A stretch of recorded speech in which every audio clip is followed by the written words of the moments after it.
A very good morning to all of you. Very good वसांसी morning. जरनानी यथा विहाय नवानी गृहनाति नरोपानी तथा श्री रानी विह जरना नन्यानी सन्याति navani dehi, which means be the master in the art of adaptation, be flexible in life, and never restrict yourself from trying out new things. As a man shedding worn out garments and takes a new one, the soul leaves the worn out bodies and enters into the new ones. Don't get stuck with your initial vision, learn to adapt, innovate, and implore new opportunities. A very good morning, ladies and gentlemen.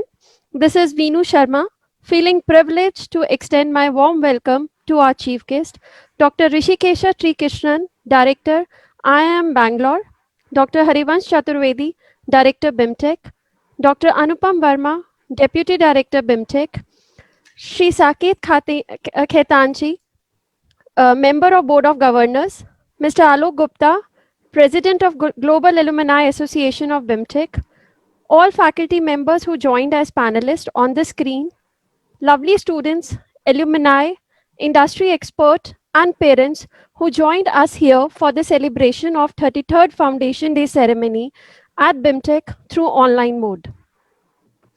As we begin our journey in the Institute's 33rd year, this day gives us not only a sense of history, but also a sense of mission and purpose.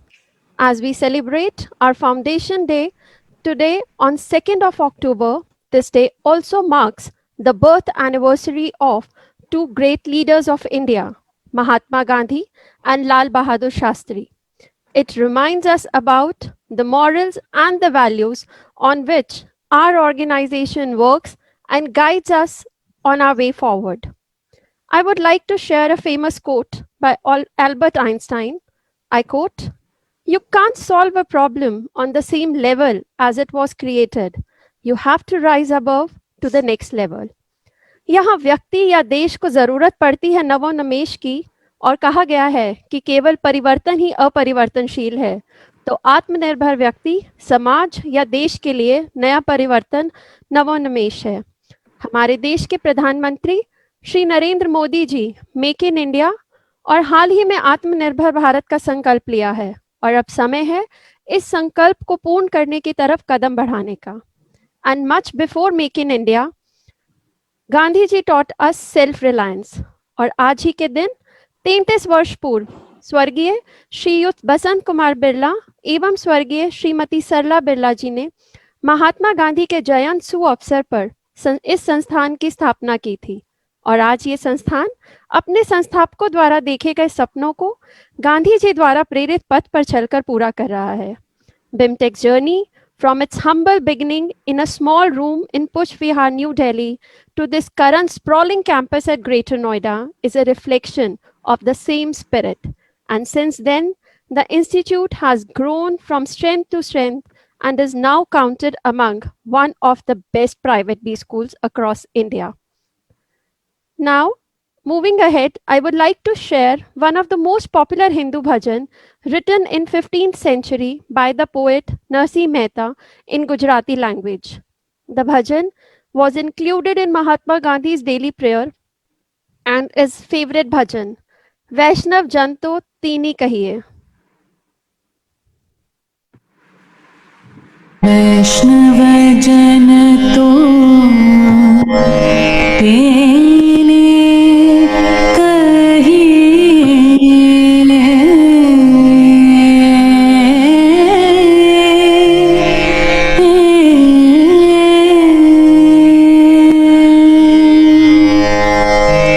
वैष्णव जन तो तेने कहिए जे पीड़ पराई जाने रे। वैष्णव जन तो तेने कहिए जे पीड़ पराई जाने रे। पर दुखे उपकार करे तोए, पर दुखे उपकार करे तोए मन अभिमान ना वैष्णव जन तो तेरे कहिए जे पीड़ पराई जाने रे सकल लोक मां सबुरे वंदे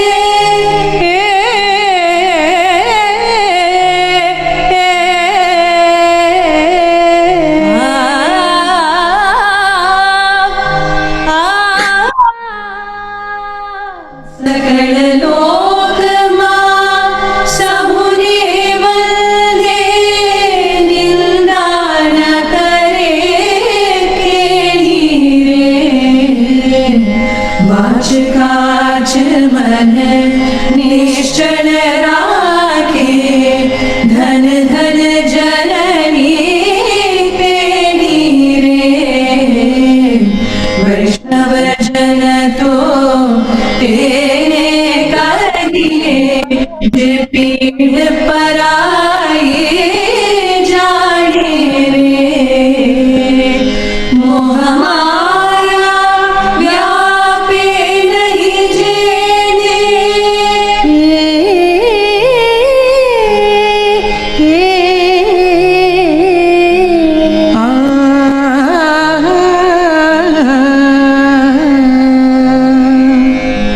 मोह माया व्यापे नहीं जेने दृढ़ वैराग्य जे आवन मारे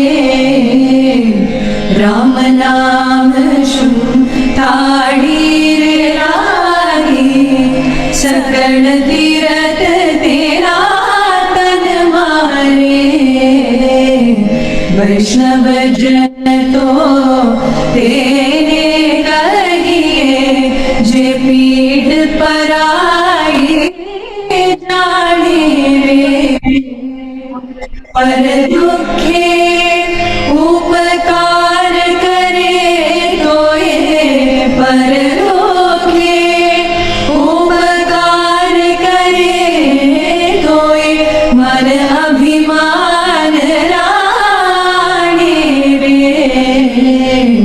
वैष्णव जन तो तेरे कहिए जे पीड़ पराई जाने रे वैष्णव जन तो तेरे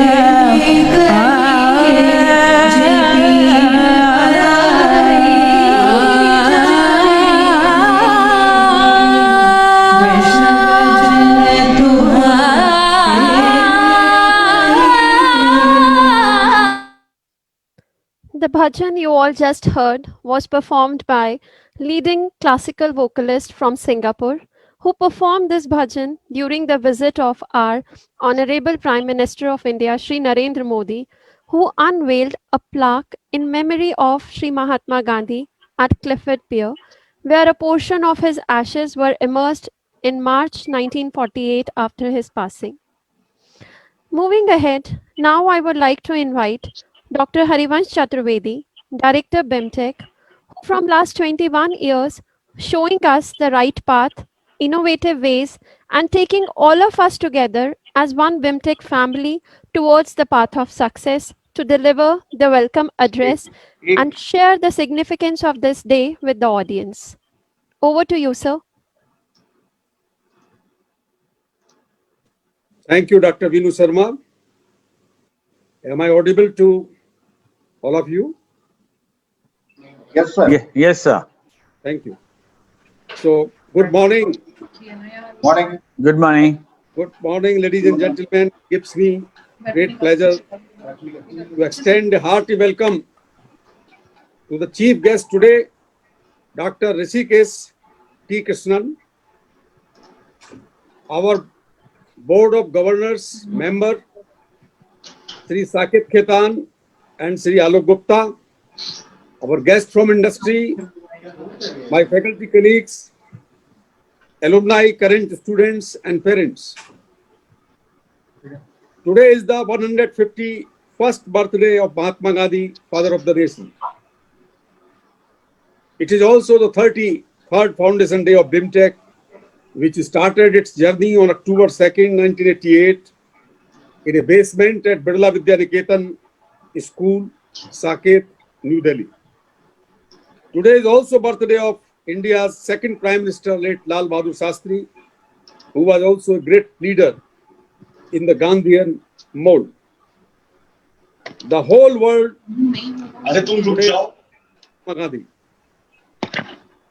who taught us the path of truth, peace, non-violence, satyagraha, sarva dharma, sambhav and swadeshi. You have just heard Bapu's favorite bhajan, Vaishnav Janato Tene. Please, sir, please unmute, please mute yourself. Sir, you can start, sir. You have just heard Bapu's favorite bhajan, Vaishnav Janato Tene Kahiye, which is now a global song for peace, tranquility, and justice. This bhajan tells us that you are a good human being only when you realize pain of others. This bhajan has been written by Narsingh Mehta, a Gujarati singer from the 15th century. During the last 6 months of COVID-19, we have seen a lot of pains, death, sufferings, stress, fear, hunger, and deprivation. Leaders all over the world now are talking about the need of empathy. In these troubled times, we remember Mahatma Gandhi, who has taught us to be empathetic towards the sufferings of others. Our respectful homage to Bapu, who is a beacon of hope for today and forever. Today is also a day to remember our founders and patrons, late Basant Kumar Birla ji and Sarla Birla ji, who were very close to Gandhian thoughts and wisdom. The founder of Birla Group, late G.D. Birla ji, father of late Basant Kumar ji, has been a close disciple and family friend of Mahatma Gandhi. Even the marriage of our founders were arranged by Mahatma Gandhi at his Wardha Ashram in 1942.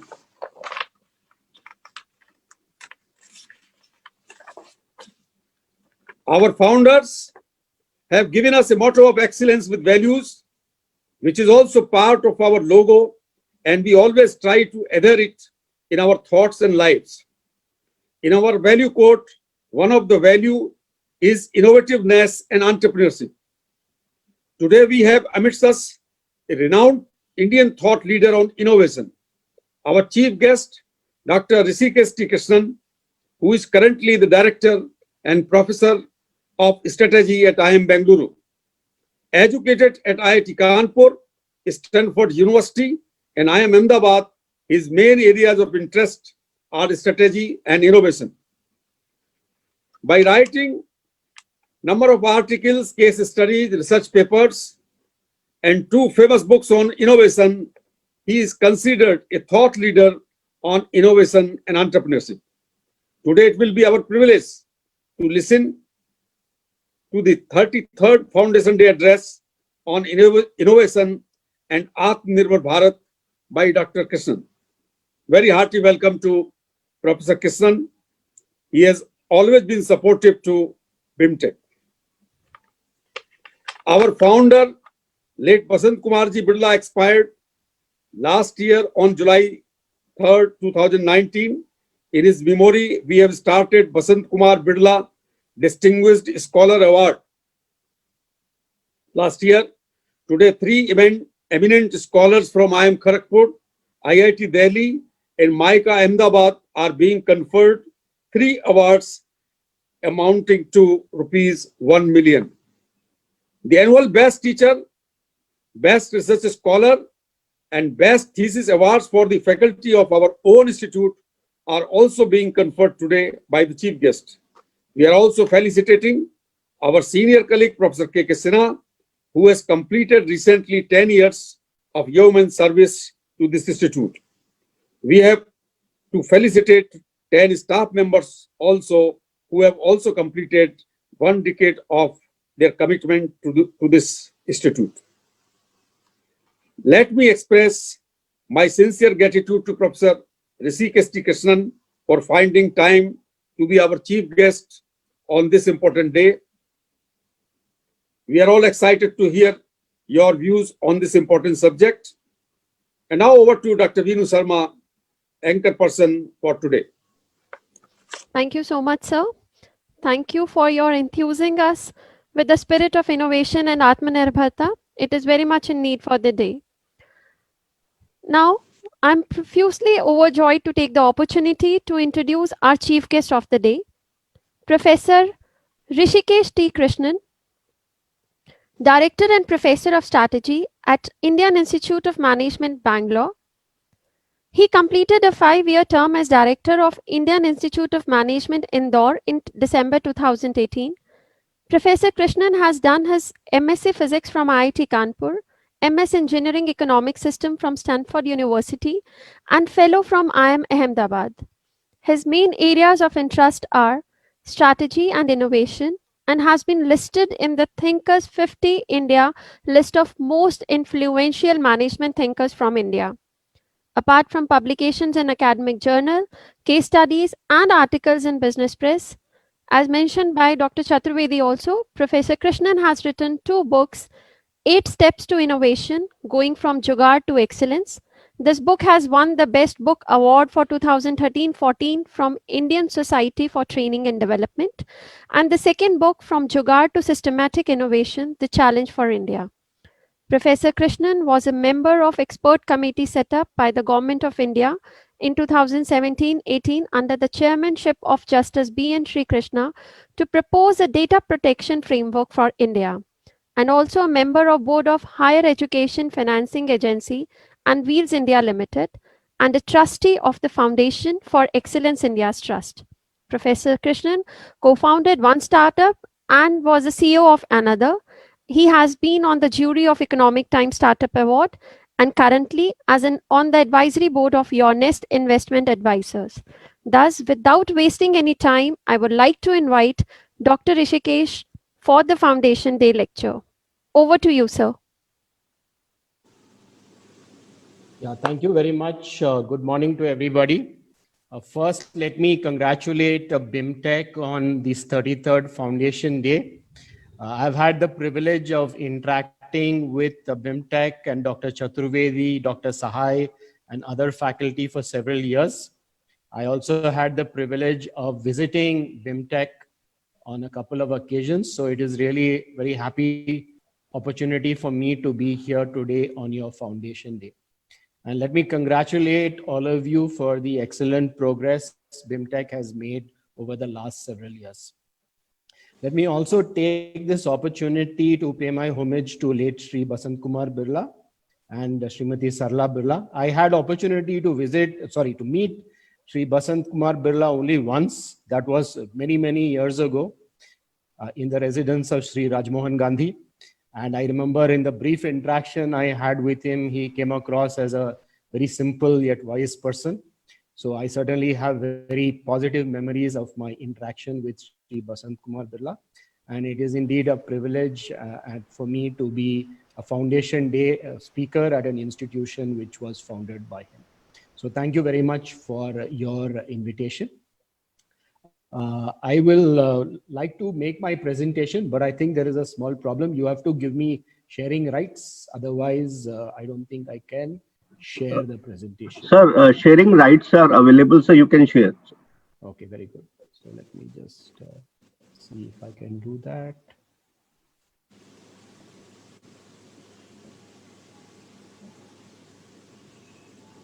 It is there. Okay, it's visible now? Yes, a full screen. It's are visible. You have to select the. It's okay, sir. Okay. Excellent. Yeah, good. So as was mentioned, the theme of my talk today is innovation and Atmanirbhar Bharat. Let me explain why I chose this topic. So we I've been hearing about Atmanirbhar Bharat for some time now, ever since the Prime Minister announced this as an important movement for the country. But I think there's one important point which he himself has underlined, and that is Atmanirbhar Bharat is more than just making things we need domestically within the country. It is make in India, but for the world. So what that essentially means is that we have to be competitive not only domestically, but we have to be competitive in the global context as well. And therefore, the core point I would like to make in my talk today is that for Atmanirbhar Bharat to be a sustainable policy and movement for our country, firms in India need to be both innovative and competitive in order to be able to continue to be competitive on a global basis. But I thought rather than talking at an abstract level, I would try to be a little more specific about what does this actually mean in practice.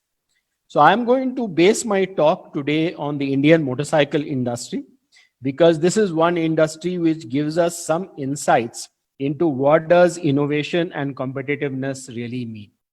So if you just go back in history to the early 1980s, the motorcycle industry was one of the first industries to be opened up to foreign competition. And we had three new entrants who came in the 100cc category. Three Japanese companies, Honda, Kawasaki, and Suzuki. And all three of them had Indian partners, Hero, Bajaj, and TVS respectively.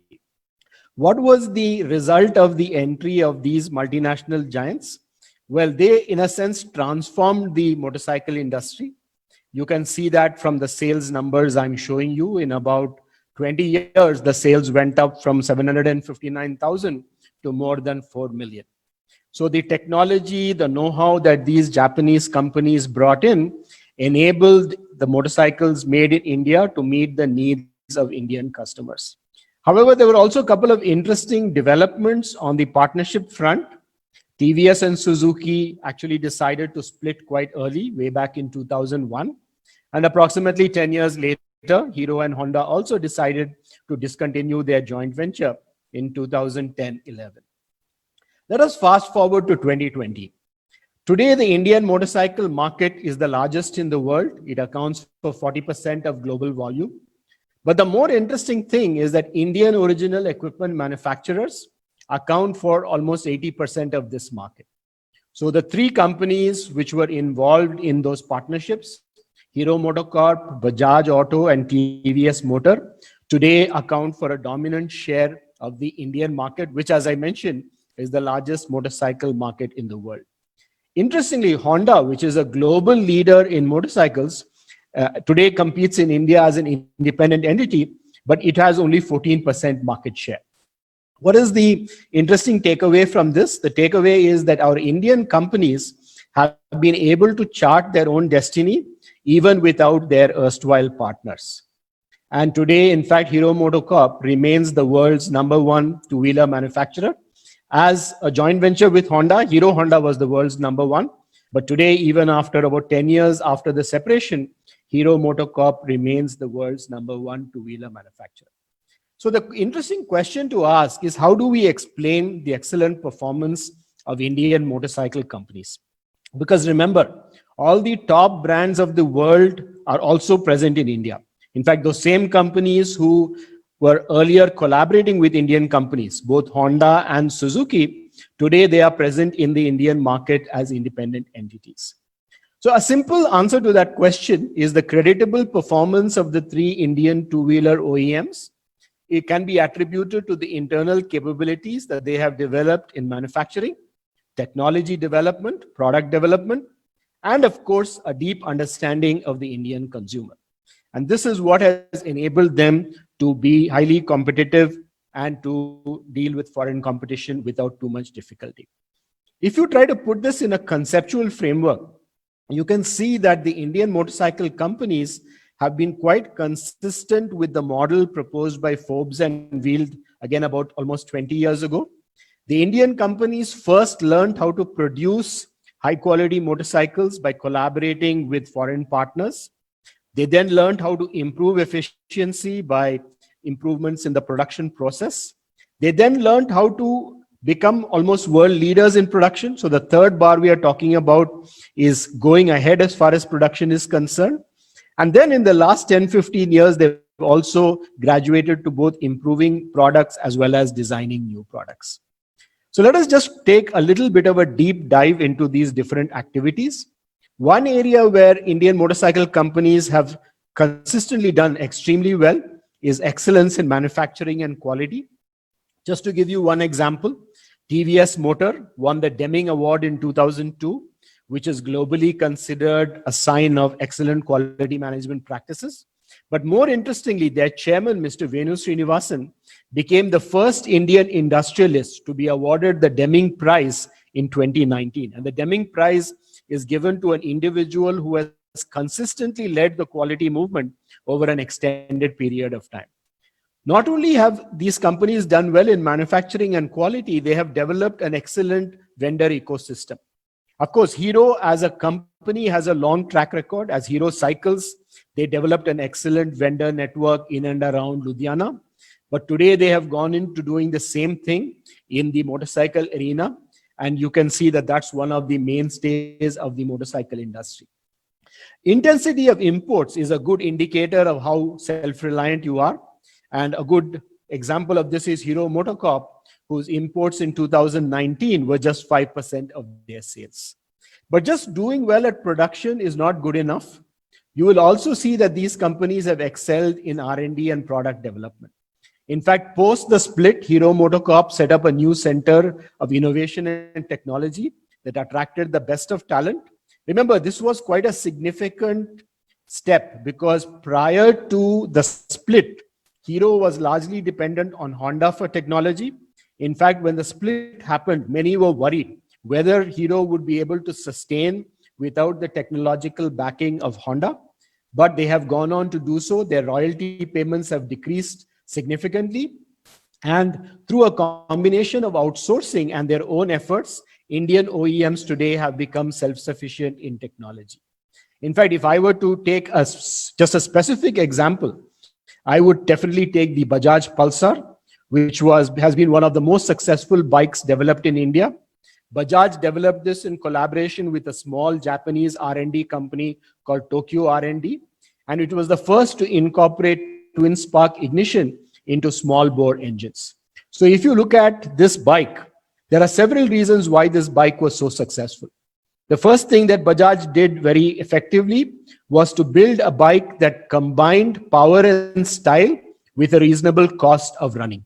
So the fuel efficiency is reasonably good, and at the same time, it allows the rider to give a style statement or a fashion statement, which is something the younger generation was looking for. They launched this bike at the right time, just when the software industry was growing, when there were a lot of young employees with disposable income who were staying far away from home, who were looking for a much better riding experience. And lastly, they did something which was almost considered impossible. They made a powerful bike that did not consume too much fuel. And this was thanks to the innovation which was based on the DTSI technology. DTSI is digital twin spark ignition technology. That's what allows the Bajaj bike to give you good power and low fuel consumption at the same time. The Indian bike companies have also been very strong collaborators with academia. Perhaps the best out of them is TVS Motor, which has collaborated with a number of institutions within India.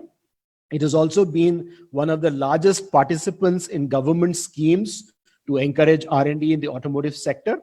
And one solution which they developed in collaboration with IIT Bombay, I think at that time, was a system to test the quality of single-cylinder engines in the assembly line using acoustic and vibration inputs in their factory.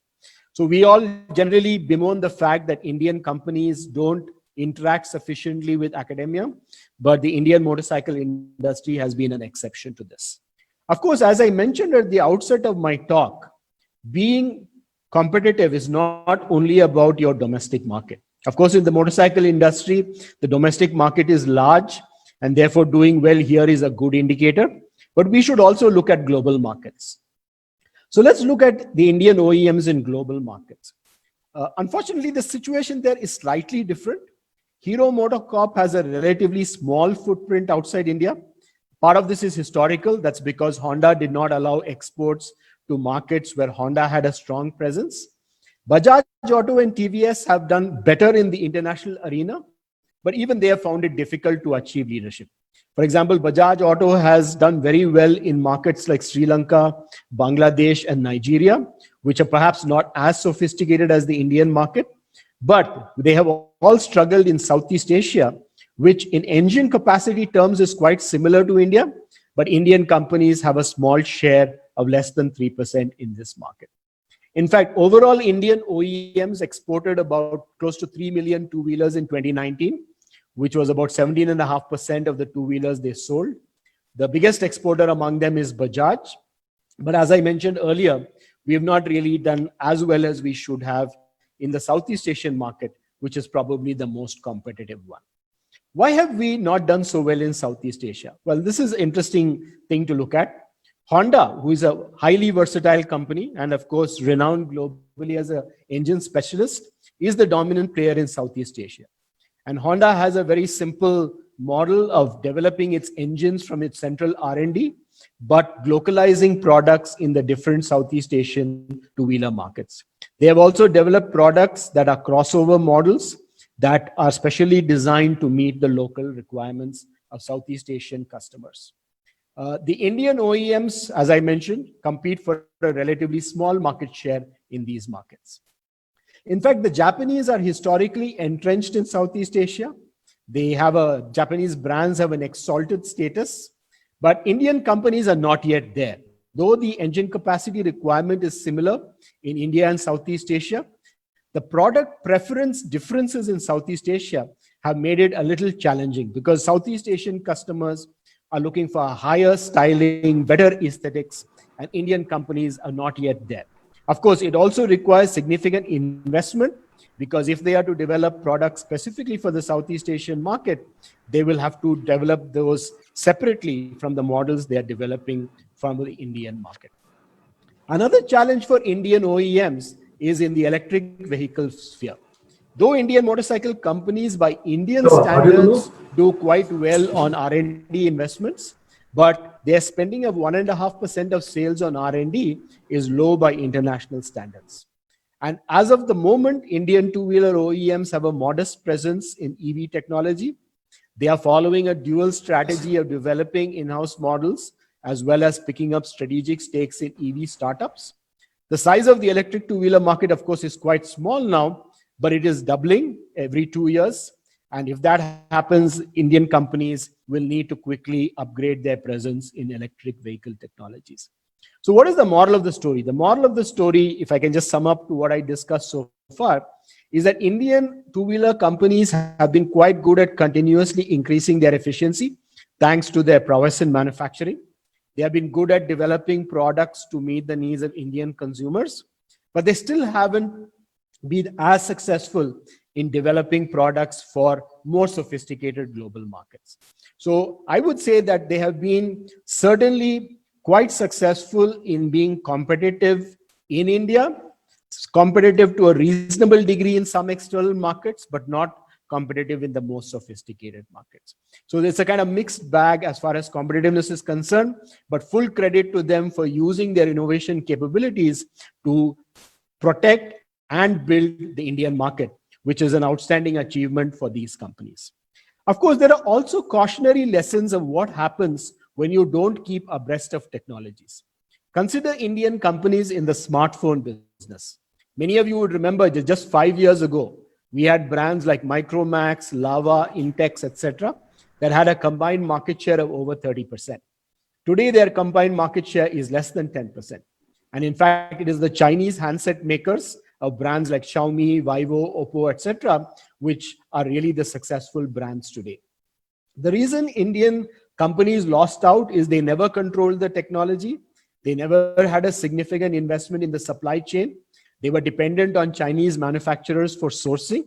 They could only sell their phones cheaper if they were able to source them cheaper.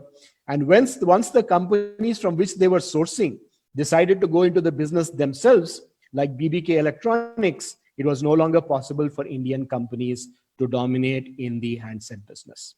Just to very quickly give you some examples of companies in other industries. Vigyan Labs, a startup I came across some years ago when I was on the jury of the NASSCOM Innovation Awards. A wonderful innovation to figure out how to reduce power consumption in data centers, one of the biggest challenges in the world, because as computing goes onto the net, goes onto the cloud, huge data centers are becoming the order of the day, and these data centers are huge power guzzlers. Vigyan Labs, which was a small startup in Mysore, today has a wonderful solution, and he is addressing global markets using that solution. Here in Bangalore itself, Dr. Devi Shetty, who founded Narayana Hridyalaya, he is known as the Henry Ford of cardiac surgery. They do cardiac surgeries for maybe 1/10 to 1/20th the cost of surgeries elsewhere in the world, with success and infection rates which are comparable to the best. That's the key thing, doing world-class quality, but at very low prices. And how do they do this? By doing innovation across the value chain.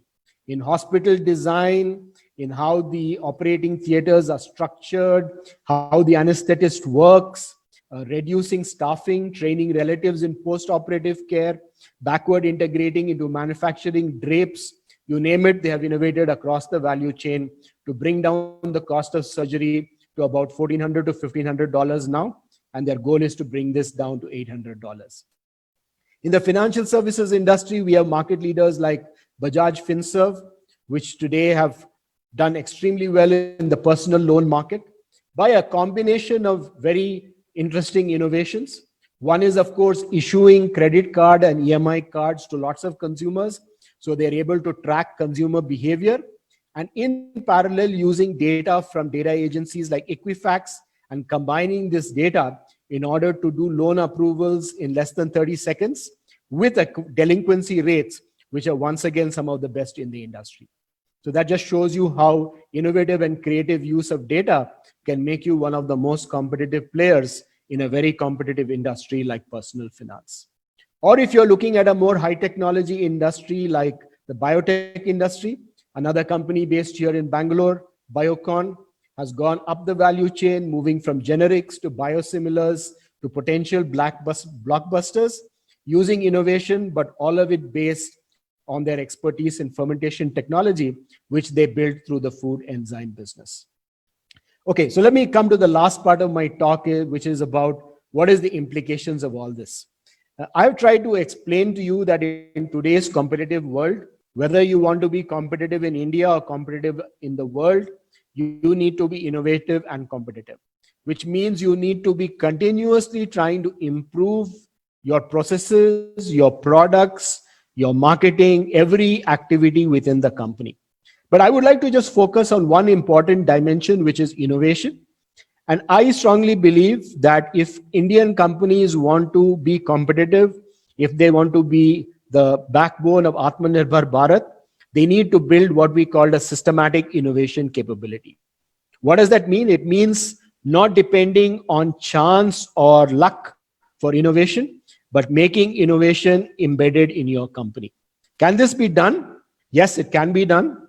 And we have developed a framework to do that. I will not be able to go into all aspects of the framework now, but let me just focus on the three main points. The three main points are that you need to build a pipeline of ideas where you continuously generate ideas within the company. You need to improve idea velocity. You need to have processes which enable you to take those ideas forward.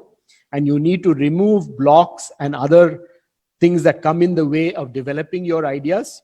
And last but not the least, you need to enhance your batting average. That is, enhance the percentage or proportion of your ideas which get converted into successful innovations. There are a whole range of methods and techniques which can be used to do this. We covered this in our book, 8 Steps to Innovation, Going from Jugaad to Excellence. That's maybe the subject of a talk on another day. But let me just close by saying that as I've tried to explain in my talk using the primary example of the motorcycle industry, building innovation and competitiveness across the value chain is key to being a sustainable and successful player in the long run. That is what the Indian motorcycle companies have demonstrated. Of course, it's a moving target. They have managed to do this very successfully in India and in some other India-like markets. But the challenge of repeating that or replicating this in more developed markets still remains. And this is the challenge of Atmanirbhar Bharat, getting on this treadmill of continuously innovating and experimenting and improving your efficiency so that you can be competitive on a continuing basis.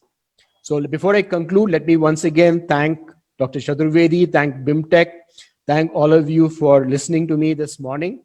And once again, let me wish all of you all the best in these difficult times, facing all the challenges that you're likely to face in the future. Thank you. Thank you so much, sir. Thank you so much for taking us all closer to that what innovation and Atmanirbharta mean in practice, and how it's important that Atmanirbhar Bharat is not making the things we need domestically. But yes, after looking at your presentation and all and listening to your thoughts, there are a few questions which I would like to hear from you and would like to have more clarity on certain things. So, sir, can I start with the first question? Yeah, please go ahead. Yeah, thank you, sir. So, whether Atmanirbhar Bharat is an integral part of globalization process, or is it move towards reverse globalization? So I think that's a challenging question, because at the current time, I think we have to admit that the process of globalization, which we saw starting from the 1980s onwards, has sort of slowed down. Many countries now are beginning to relook at to what extent they want to globalize. But more importantly, I think they are taking precautions against being dependent on just one source or one country. I don't think globalization itself will collapse, but I think there will be much more care. There will be much better risk management. Nobody wants to put all their fruits or eggs in one basket. This also provides opportunities for a country like India, as we have been seeing in certain sectors, because many of the top countries in the world, or companies I should say, which were sourcing largely from China, are today looking at alternate sources. And India, of course, has an opportunity there. We have competition though. There are countries like Vietnam, there's Philippines, Indonesia, many others who are also trying to get a share of that pie. But it's a complicated situation. There are multiple forces working at the same time, and we have to be competitive on all fronts in order to take advantage of the opportunities which will come up during this period. Yeah, thank you so much, sir. So, what do you think that is the role of Indian talent settled abroad in making Atmanirbhar Bharat? Historically, Dr. Vinu, you will see that most of the countries which built successful competitive industrial bases did make use of their overseas citizens as well. Whether you take Taiwan, whether you take China itself, you take South Korea, you will find that all of them did use the talent from their countries located in developed world to develop their local industrial capabilities. India has already done that to some degree in the IT industry, where we had strong capabilities in the Indian diaspora, particularly in the US. And we have seen that diaspora has contributed quite a bit to the development of the software industry in India. We can see some of that happening in the biotech industry as well. But yes, I think simple answer to your question is yes, we need to encourage links and connections and networking with the talented and successful Indian entrepreneurs, technologists, and other experts who are living outside India. And we should take maximum advantage of their expertise to build Indian capabilities. Okay, thank you, sir. So there are a few questions coming from student side also. That in view of this prevailing poor R&D track record, what steps would you like to suggest to promote innovation culture, which is prerequisite for Atmanirbhar Bharat? Well, the first point I would like to make here is innovation is more than R&D. R&D is undoubtedly important, but there are a whole set of other innovative activities which are also relevant and important for a company. This could involve innovation, for example, in manufacturing, which I told you the motorcycle industry was very good at doing. It could involve innovation in manufacturing, in marketing. It could involve innovation in supply chain management. So I would suggest that you don't look at innovation too narrowly as R&D alone. There is scope for innovation across the value chain. And in fact, companies that are successful use innovation across the entire value chain. Having said that, of course, R&D is important. And this is an area where traditionally India has not been very strong. I agree to that as well. I think one challenge we are facing there is that many of our companies are family owned. And sometimes the family members who are running these companies don't understand or don't have deep capabilities in technology and product development, which sometimes acts as a barrier to their investing sufficiently in R&D. You look at the companies which have made the investments, largely in the pharma industry. Pharma industry is one of India's largest spenders on R&D. You will find that most of the entrepreneurs in the pharma industry are technocrat entrepreneurs. They have their own personal expertise. They understand the domain well. They are also willing to take bets and invest in R&D. Or you need visionary chairmen and CEOs. You need people like Anand Mahindra or Ratan Tata, people who, though they may not be engineers themselves or they may not be technocrat themselves, they have enough willingness to get deeply involved in the investment in R&D and to carry it to fusion. And they have worked with the right people. For example, many of you would know that Pawan Goenka, who is the current managing director of Mahindra, he came from the US auto industry. And in fact, he's a good example of dipping into India talent abroad. And Pawan has worked very closely with Anand Mahindra to build up the R&D and engineering capability in Mahindra. But it takes time. The other thing is you've got to be patient. It takes 20, 25 years to build that capability. If you look at Tata Motors, you look at Mahindra, you look at pharma companies, all these things don't happen overnight. You have to be patient, willing to invest. The last point I'll make in this context is the good news is I think the government is increasingly realizing the importance of investing in R&D, and not only in the government sector, but also investing in R&D in the private sector. So we are seeing more and more initiatives by the government to support R&D investment in the private sector. And hopefully this will also act as a source of motivation for Indian companies to develop their R&D capabilities. Okay, thank you, sir. So there are so many questions now popping up from the students, but I have to take care of the time limit too. Sure. So I'll be having two more questions. Like one question from the student side is that India lacks in production facilities and infrastructure. As the world look to shift from China, how can India in such a shorter period of time attract the companies exiting China and looking for the alternatives of their production? Yeah, it's a good question. So you have to see, there is no shortcut, unfortunately, in all these things. You have to set up world-class manufacturing facilities. Setting up world-class manufacturing facilities involves significant investment. The good news is there is enough expertise available on how to set up those facilities. So if you have the capital and if you have the initiative and drive, you can go about doing that. The government has launched a new scheme to give production-linked incentives in some of the priority industries. So there are 7 priority industries, including electronics and some others. Government is very keen to set up production capacity in India in those industries. And they are willing to give cash incentives which are linked to your level of production. So I think in these industries, we should see some significant investment happening in creating manufacturing capacity.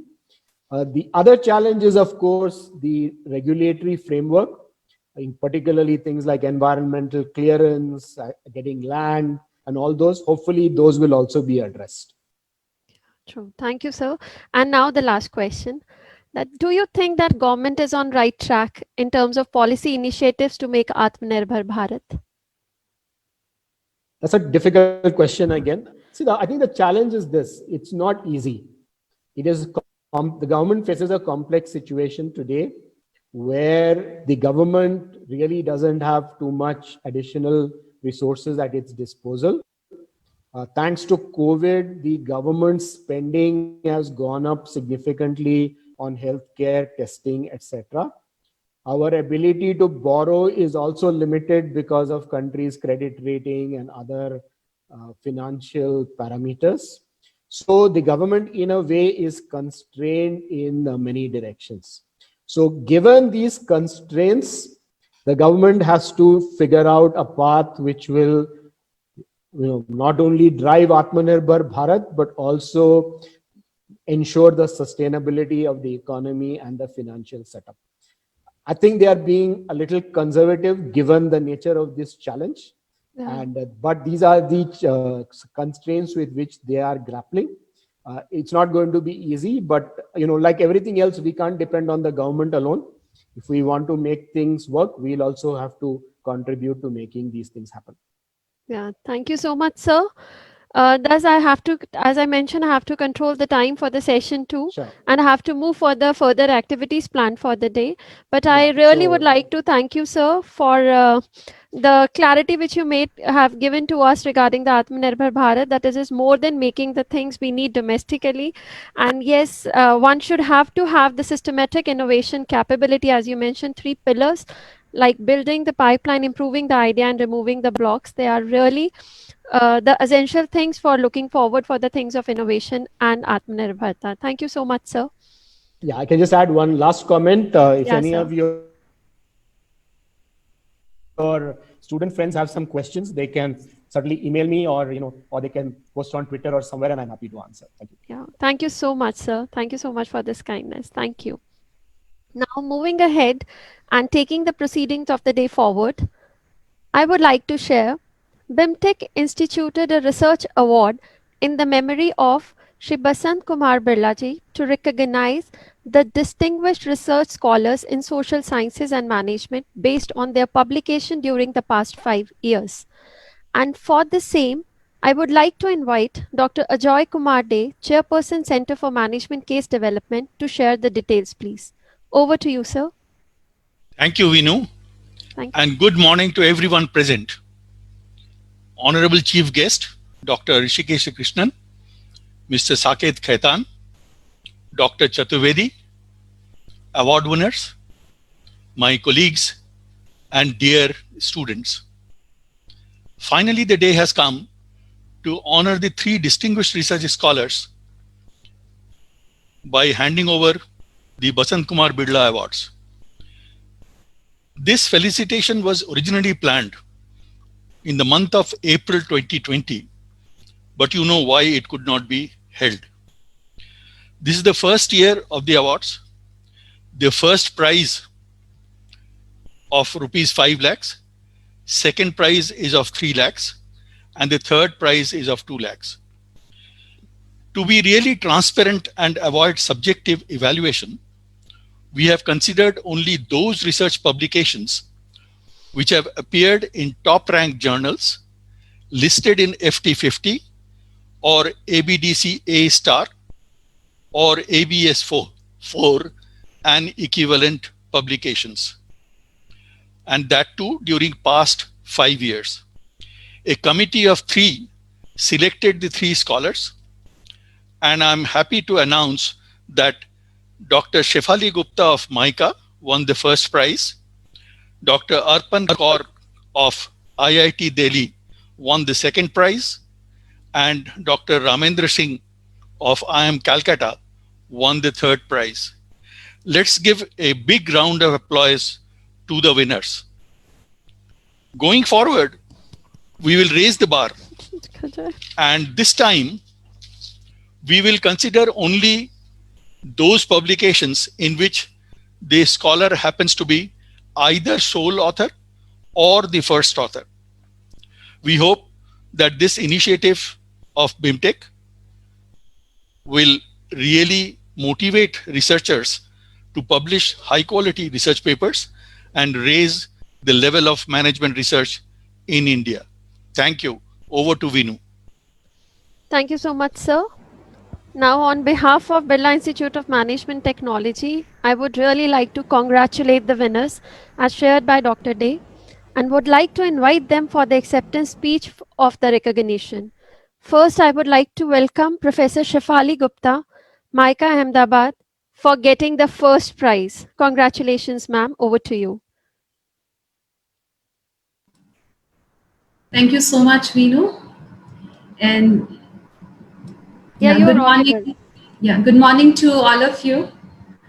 It is indeed our pleasure to be here and receiving this prestigious VK Birla Distinguished Research Scholar Award. I express my gratitude and thanks to Chairperson Mrs. Jayashree Mohtaji, Chief Guest Professor Rishikesh Krishnanji, and other members of Board of Governors, Dr. Harivansh Chaturvedi, the Director BIMTech, and Dr. Sahai, the Dean Research at BIMTech, and the award committee members for honoring me with this award. I'm indeed feeling honored, humbled, and fortunate to receive this award today. I feel as a nation, we are in the interesting times where we are on the path of exploration and progression. And we are trying to put our best effort to make a headway to attain a complete sphere of academics, that is knowledge contemplation, knowledge creation, and knowledge dissemination.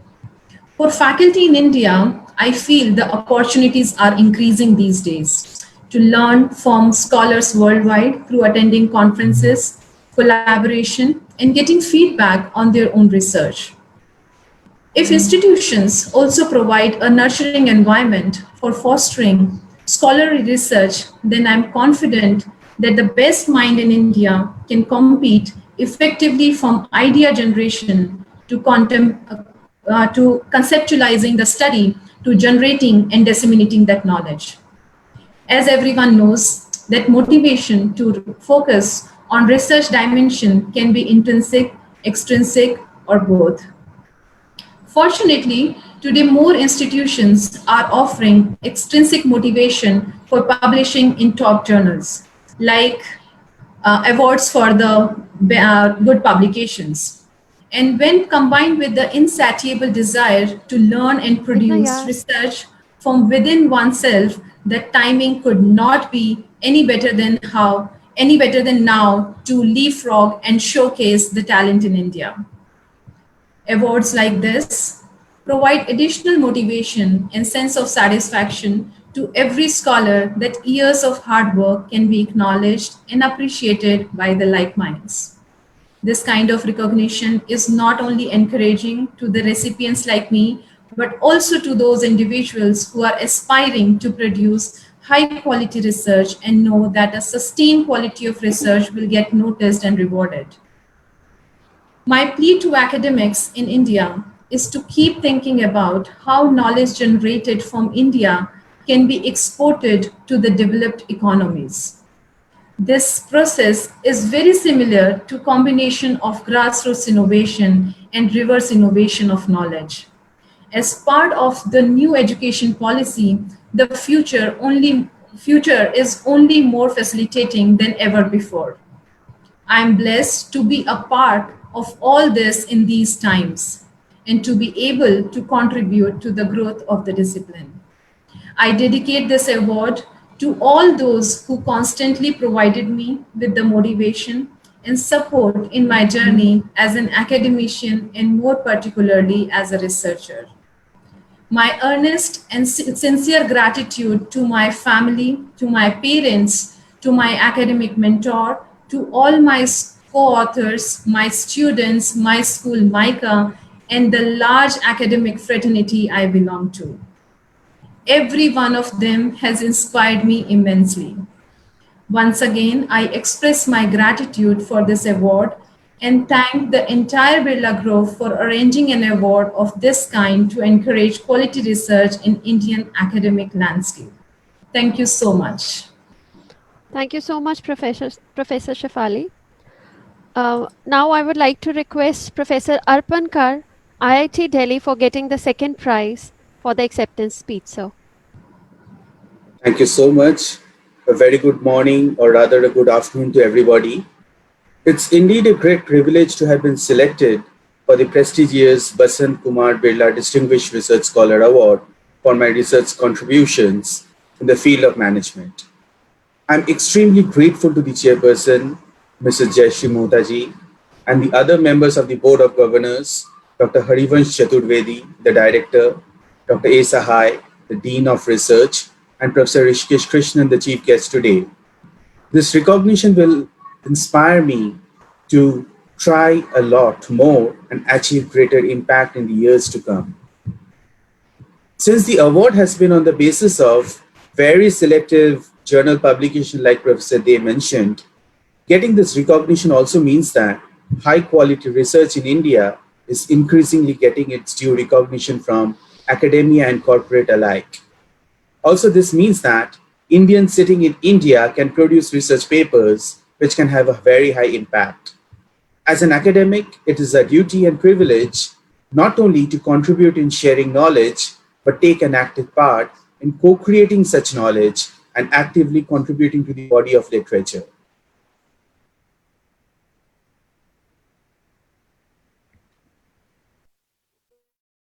Like myself, I work in the area of information systems. We have stalwart academicians in IIT Delhi who are very widely recited researchers, and they have become inspirational for others like me to try and achieve similar impact. I'd like to also thank our research scholars who have helped a lot in this journey. Some of them have been extremely productive as researchers. Last but not the least, the support of my family has been immense in this journey. Without their endless support, my commitment towards research, the amount of hours that I spent, and the journey undertaken so far would not have been possible. I'd like to give a special mention to my wife, my mother, and my father who had made this possible. Of course, recently I have started a new journey as editor-in-chief of IGIM Data Insights, which is published by Elsevier. This is a companion journal of the very established journal, International Journal of Information Management. I look forward to using my knowledge in shaping the world of data-driven or big data-driven research towards theory building in the space of information management systems. I feel when I was offered this editorial charge, this is a signal that Indians sitting in India can also take a leadership role in shaping the future of knowledge in disciplines, even if it is in a small way. Without further ado, I'd like to conclude that, again, by gratefully acknowledging this recognition from BIMTech and the Birla family. Such recognitions mean a lot to aspiring researchers like us as we travel forward in a journey in search of academic excellence. Thank you for this honor. Thank you so much, sir. And now I would like to invite Professor Ramendra Singh for getting the third prize for the acceptance speech, sir. Please, over to you. Thank you, Dr. Sharma. And I would also like to thank the distinguished organizers, the BK Birla family, and especially, on this 33rd Foundation Day, I would like to thank the Board of Governors, starting from the chairperson, Professor Dr. Mrs. Mota, and the director.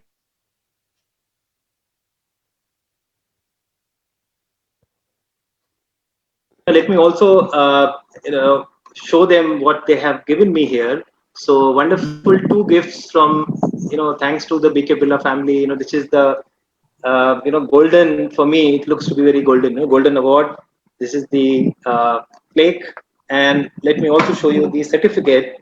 I'm sure all of the winners have got this, looks very similar, except for the numbers out there, first, second, or third. So this is the certificate, which this is what it looks like, and thanks again for gifting all this. And I would look at it like a motivation, not just for the 3 of us, but also for the entire research community in India, because, when I started off my journey in 2010, post PhD, things were kind of bleak.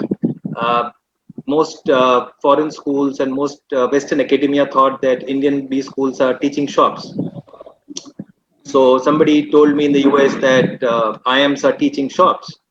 and that really hurt me. I thought that if IIMs are considered to be teaching shops, then what about the rest of the B schools in India? So and then that day, I really kind of thought that I wish India has the environment to kind of nurtures research, so that one day we can come out with more productive research. So thanks to the BK Birla family, thanks to BIMTech, we could really find encouragement thanks to this award.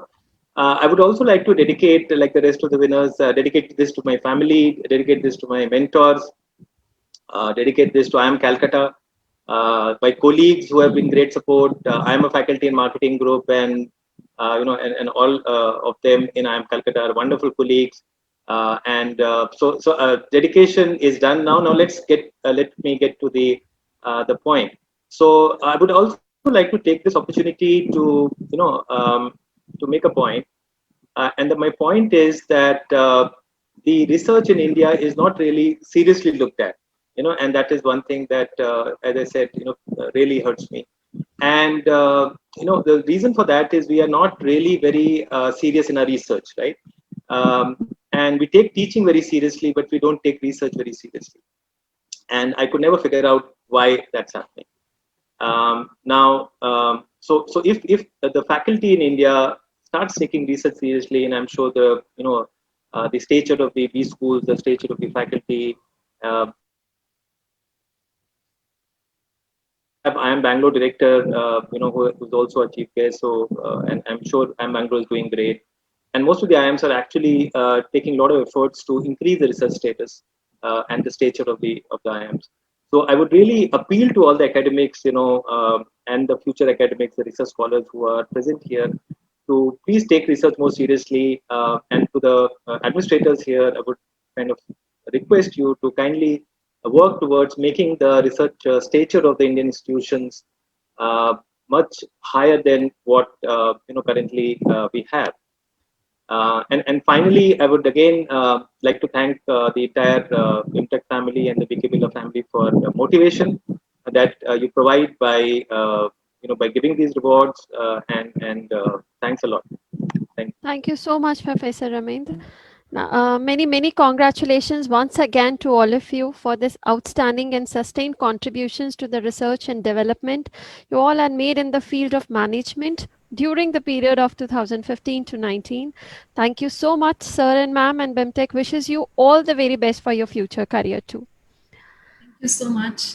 Dr. Vinu, I would like to take an opportunity here to show, because you guys have really worked hard towards this, and we would like to show that what exactly been sent to us. And I certainly love the beautiful shawl which was been sent by BIMTech. Thank you so much for this, and for making this day special to us. And thank you for everything. In this pandemic time, still we could just make this ceremony very beautiful. Thank you so much. Thank you so much. Thank you so much. Thank you, This is the same thing that we have received. It's really nice, and thankful of BIMTech to give us this lovely memento. Thank you so much. Thank you. Thank you so much, sir. Now, taking this ceremony forward, now I would like to introduce you all with the other awards we have planned for the day. BIMTech has started recognizing the best researcher among the faculty and honor the best one every year. And this award consists of a cash prize of 1 lakh only and a plaque for the excellence in research and scholarly activities at the institute. And the best researcher award for the academic year 2019 goes to Dr. Shubhanjan Sen Gupta. Dr. Sen Gupta is a research interest where entrepreneurship, sustainability, and social issues in management interact in general. Currently, he collaborates with the Innovation Management Research Group at Business School, University of Eastern Finland, on examining the entrepreneurship as sustainability agency in structural and institutional sense. He is also part of an Indo-UK research consortium led by University of Sheffield and STFC.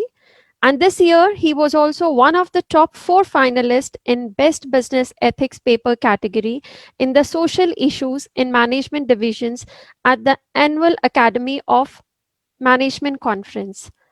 BIMTech congratulates you, Dr. Shubhanjan, and wishes you all the very best for your future career. Many, many congratulations to you. God understands our thirst of knowledge and our need to be led by someone wiser. And he needed a heart of compassion, of encouragement, and patience.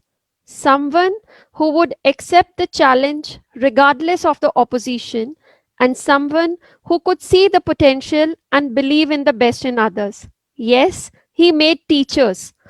And BIMTech declares the best teacher to honor the excellence in activating the magnets of curiosity, knowledge, and wisdom in the students at the institute. And the award consists of a cash prize of 1 lakh and a plaque. And this year, the Best Teacher Award for the academic year 2019 goes to Dr. Amrendra Pandey. Dr. Amren Pandey teaches in the areas of economics and finance at BIMTech. He has introduced 3 new electives, namely financial econometrics, credit risk model, and social media analytics. His research interest lies in macroeconomics, econometrics, retail economics, and text analytics.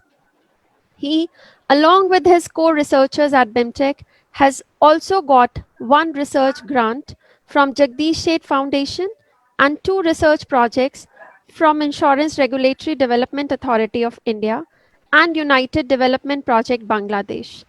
BIMTech congratulates you, Dr. Pandey, and wishes you all the very best for your future career. The third category of award which I would like to share with you all.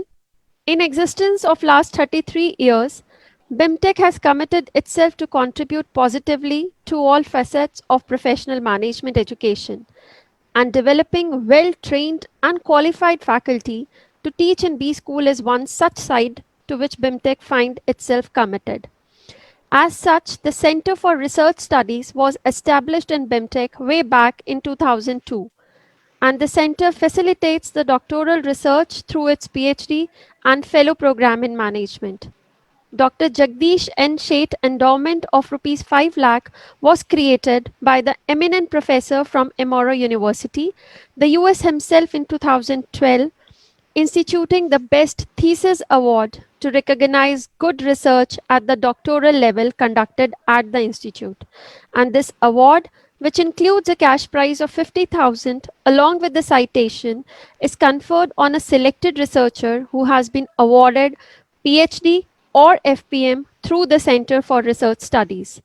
And the Jagdish and Sheth Best Thesis Award for 2019 goes to Dr. Shubhanjan Sen Gupta, Assistant Professor of Entrepreneurship, Sustainability and Strategy, BIMTech, for his thesis on the title Framework for Market Orientation and Social Value Creation by Social Enterprises in New and Renewable Energy Sector.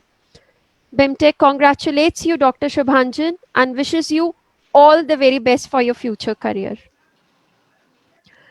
Now, taking the ceremony forward, as Dr. Chaturvedi mentioned in his welcome address about the felicitation of faculty and staff who have completed 10 years at BIMTech, I would like to share that BIMTech strongly believes in the saying that the achievement of an organization are the result of the combined effort of each and every individual. And yes, keeping this in mind, we would now like to acknowledge the faculty and staff who have completed over 10 years of their distinguished services at BIMTech. This year, 1 faculty and 8 staff members have completed their journey of 10 years at BIMTech. BIMTech would like to congratulate first the most important faculty, Professor K.K. Sinha, for his contribution in its unique and special role in shaping the destiny of BIMTech. Professor Sinha has worked in HR for 42 years and held the leadership position in organizations like Steel Authority of India, NTPC, Reliance Energy, Reliance Infocom, and Reliance Industries Limited, and as the Group Director, Human Resource Jindal Steel and Power. During his tenure in NTPC, where he was the Director HR for 8 years, he transformed the HR processes and work culture, enabling NTPC to be ranked as Best Employer and one of the great places to work consecutively for 3 years. A very keen learner and HR thinker and innovator, he also tailored and executed change in corporates, working with international level consultants like McKinsey, Havertz, Mercer, EY, to name a few. And currently, he's working as Dean Executive Education BIMTech, sharing the corporate perspective and experiences as a visiting corporate trainer. And he has a passion to writing too, and has written 3 books titled the first one, My Experiments with Unleashing People Power, which has been rated in Business Standard as the strategist top 5. The second, Manthan, Art and Science of Developing Leaders. And the third, Return of Surya, the ever rising and transforming human resources. BIMTech congratulates you, Professor Sinha, and wishes you all the very best for your future career. Many, many congratulations, sir. Thank you. Thank you very much, all of you. Thank you, sir. As I mentioned that yes, few staff members today also have completed their 10 years of journey at BIMTech. So we have with us today important staff members who were always there to support with the best of their capabilities in managing various administrative as well as hospitality activities at BIMTech. BIMTech would like to congratulate first Mr. Sai Krishna Bharti, Manager Retail Program, Mr. Ajab Singh, Senior Program Assistant Retail Management Program, Mr. Dinesh Chandra Singh, Assistant Admin Department, and Mr. Shiv Kumar Sharma, Senior Assistant IT Department, for their services to BIMTech. Many, many congratulations to all of you. और आज हमारे परिवार के सहायक कर्मचारी ने भी BIMTech में 10 साल की यात्रा पूरी की है, and जिनके नाम हैं निर्मला पटेल, अरुण कुमार सिंह, संतोष कुमार और नागेंद्र सिंह. BIMTech परिवार की ओर से सबसे पहले आप सबको सेवा और लगन के लिए के 10 साल के लिए हार्दिक बधाई और धन्यवाद. Many, many congratulations to all the staff people, those who have completed this 10 years of journey at BIMTech. Now, taking the proceeding forward, I would like to share with you all that we at BIMTech celebrate our accomplishment, introspect upon them, and embark on a new journey towards excellence. And the experience are then preserved as a memoir in our annual report, which we release every year on this day. And now I would like to request the panelists on the screen to please release the annual activity report 2020.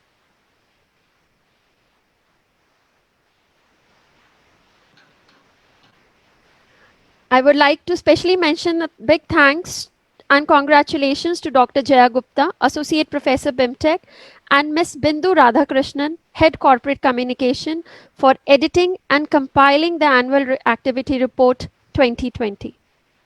Congratulations to both of you. Moving ahead now, I would like to request the panelists to please release Shodh Gyan, an in-house research journal published by research scholars in an endeavor to reach out to the academic fraternity and enthusiastic researchers as well as seeking industry practitioners. Shodh Gyan, this is a Shodh Gyan copy, and it is a collective effort that is aimed at providing the quality publications and doing meaningful research through various collaborations with the researchers all across the globe. We are happy to share its volume 1, issue 1 with all of you. And many, many congratulations to Ms. Reeti Kulshrestha, editor, and Ms. Daitri Tiwari, associate editor for Shodh Gyan. Now, today in the world of online studies, the BIMTech has also realized the importance of online studies. And now I would like to invite Dr. Sanjeeva Shankar Dubey, Chairperson, Center for Online Studies, for launching the center here at this platform today at Foundation Day of BIMTech. Over to you, sir. Thank you, Vinu ma'am, and my greetings to all dignitaries this afternoon. Special greetings to Dr. Hrishikesh Krishnan, our chief guest, Mr. Khetan, our Board of Governors member, Dr. Chaturvedi, our director, and other distinguished guests, respected faculties, and dear colleagues and students. Let me take you all 32 years ago when our founders cherished our institute with the name Birla Institute of Management Technology. It might have been rather unusual at that time to visualize a role of technology in management, but like most visionary leaders, they were ahead of their times. So it was natural for our present leadership, led by Dr. Chaturvedi, to take this vision forward at an opportune time. Continuing this vision, in July 2020, BIMTech formed a Center of Online Studies. Keeping their vision alive, today, on this momentous occasion of 32nd Foundation Day, I have pleasure to share that our COOL Center of Online Studies, announces a significant partnership with Upgrad, a leading EdTech platform, which is the top startup by the LinkedIn.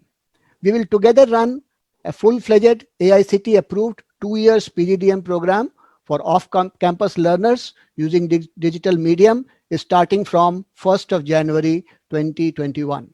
COOL Center does and will also run short-term programs on its own platform. Few of them have already been completed in the last 3 months. More such programs will also be launched. Humbly today, as the first chairperson of the COOL Center, I seek blessings, support, and participation from all our leaders, faculty, staff members to realize this dream of our founding fathers. May I request my colleague, Professor Kapil and Nishant, to play a short video about the COOL Centers. Please enjoy the short clip and thank you all.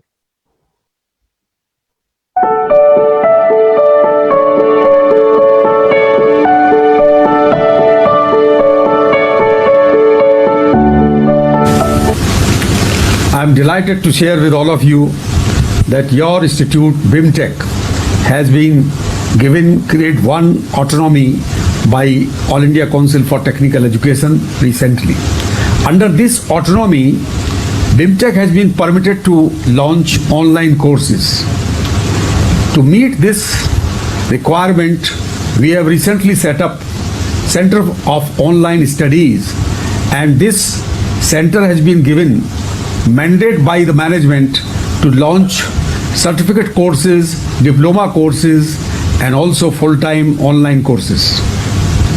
This center has recently signed MOU with Upgrad, a big name in EdTech industry. Professor Sanjeev Shankar Dubey, who is heading the center with the support of our faculty colleagues, Professor Manoj Pant and Professor Monica Mittal. We are hopeful that it will be a great success and it will cater to the career requirement of people who are working in the industry, those who cannot afford to join a full-time program by leaving a job.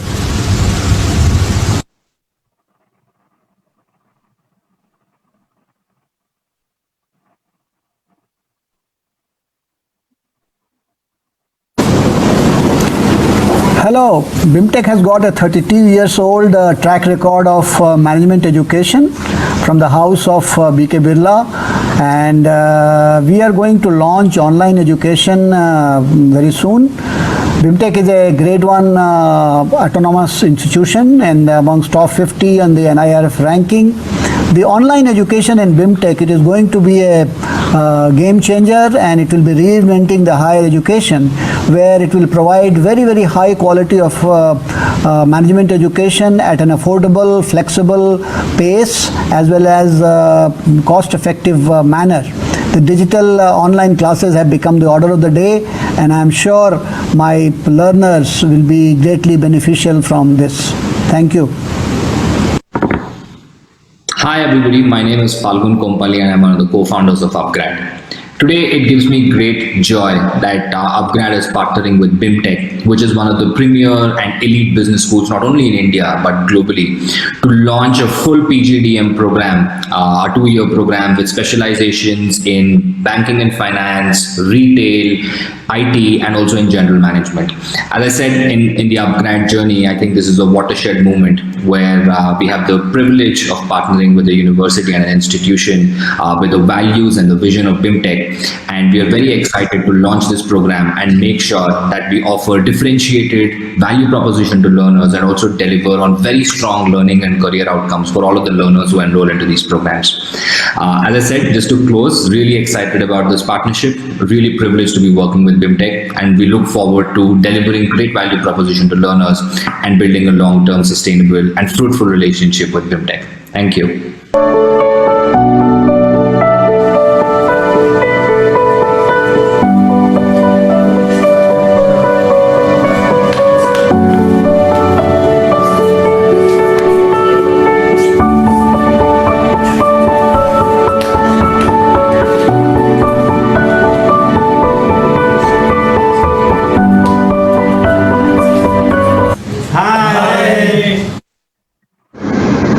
sir, in its last 3 months of launch, has already completed 2 programs. The first one was the masterclass, which was attended by over 80 learners, and the second one was a 30 hours online certificate program of life insurance, which was attended by about 40 learners.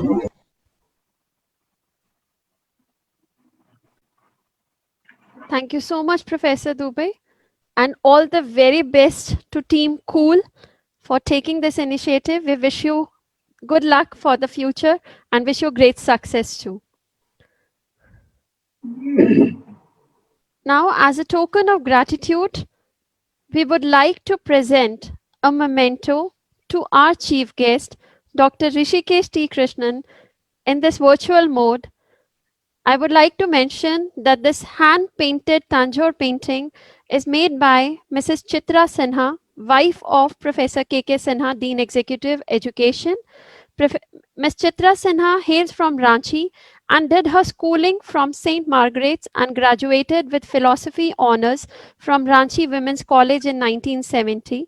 She has also taught in schools and did a course in integrated art from Delhi Bal Bhavan and also her B.Ed, mostly taking interest in teaching art and craft to the creative children.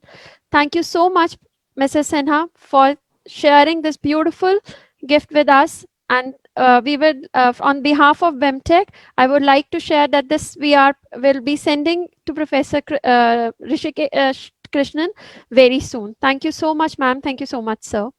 Thank you. That looks nice gift. Thank you. Thank you so much. Now, as we all know about today's time period, and despite these challenging time this year, we have also been able to develop a strong connect with our first year students also, those with whom we all met virtually. Neither of them, with them we had met personally. But on behalf of our all students, Mohammad Ayaz Qureshi, our first year PGDM students from Raipur, Chhattisgarh, pays his homage to the father of the nation. Ayaz is an engineering graduate with a diploma in music from Tansen Sangeet Mahavidyalaya. I would like to share his homage which he wants to present through this platform today.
Thank you so much, Ayaz, for this beautifully played flute by you and then compiling it in a video and then sharing with us today.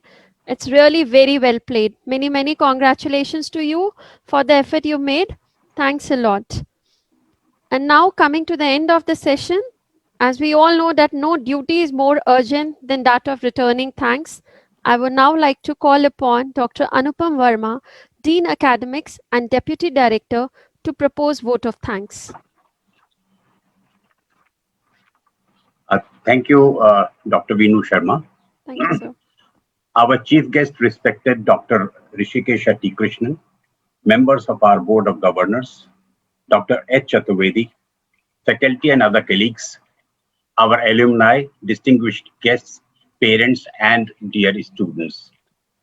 At the outset, let me wish you all a very happy 33rd BIMTech Foundation Day, happy 151st Gandhi Jayanti, and happy Lal Bahadur Shastri Jayanti. We are today embarking on 33rd year of our journey to success. It has been a tumultuous journey. Considering our achievements and growth, we can look back with considerable satisfaction. The last 7 months this year have been unlike any time in the past. As has already been mentioned earlier, the normal functioning of teaching, examinations, summer internship, and other activities were disrupted. Completely new systems and processes had to be conceptualized and installed to deal with the new situation caused by COVID-19. The heartening thing is that every stakeholder has risen to the occasion, and we have been able to successfully keep the process running smoothly and better, perhaps in many cases. Classes and all other activities are running in full flow and more efficiently. If we review our activities during the last 1 year, it will be observed that no important area has remained untouched. Improving our curriculum design, research, improvement in the infrastructure, improving the skill sets for our faculty, staff, and students, academic conferences and seminars, conduit and club activities, culture and sports. There have been a spate of activities. Our faculty and students have won awards and accolades nationally and internationally. Our alumni have reached high positions and are spread all over the world, propagating BIMTech fragrance.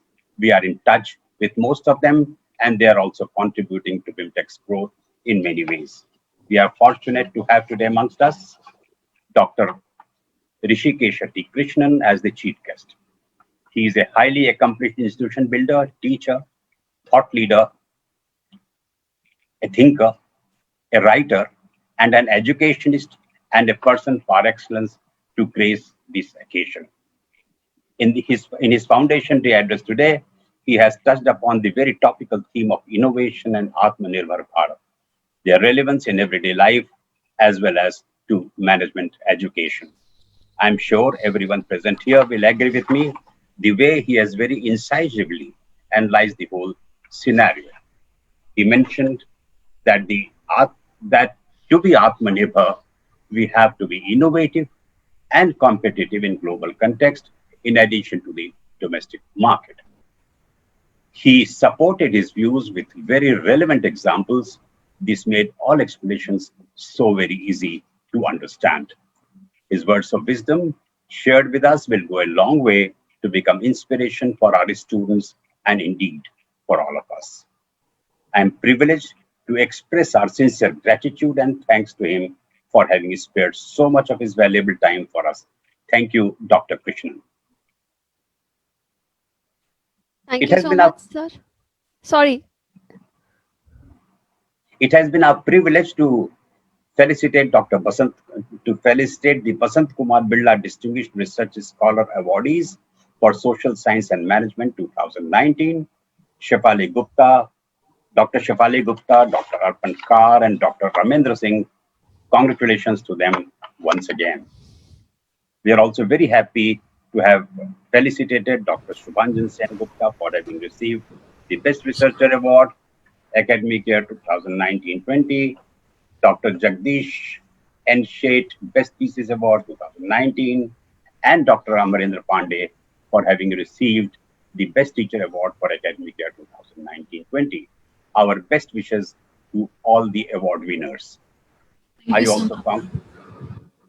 also congratulate Professor Kishore Sinha, Mr. Sai Krishna Bharti, Mr. Dinesh Chandra Singh, Mr. Ajab Singh, Mr. Shiv Kumar Sharma, Mr. Arun Kumar Singh, Mr. Nagendra Singh, Mr. Santosh Kumar, and Ms. Nirmala Patel on their completing 10 years of distinguished services at BIMTech. Our newly created Center for Online Studies is launching PGDM, PGCM, and certification programs online shortly. We congratulate them and wish them success.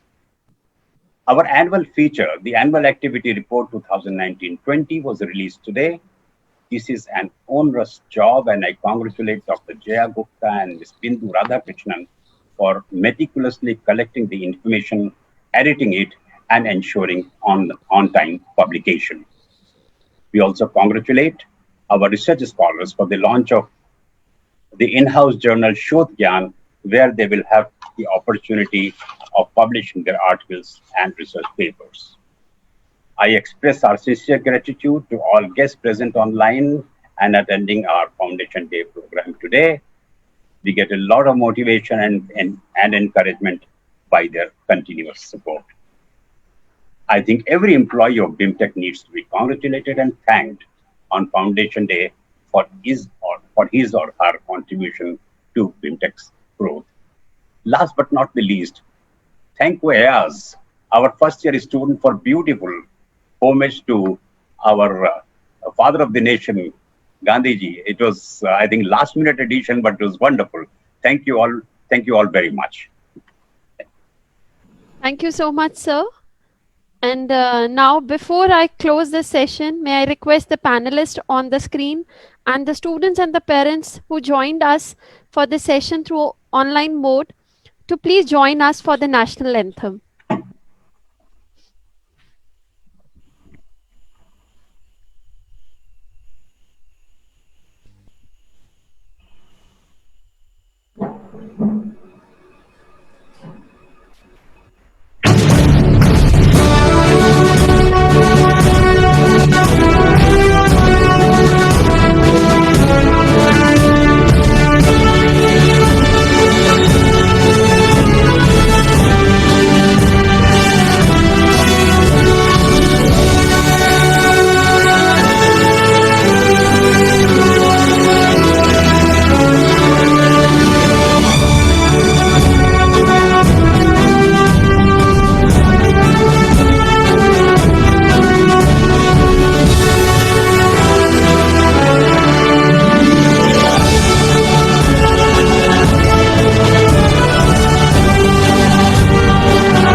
By this, I think we are at the end of the session, and with the permission of Dr. Chaturvedi, can we close the sessions? And Yeah, please go ahead.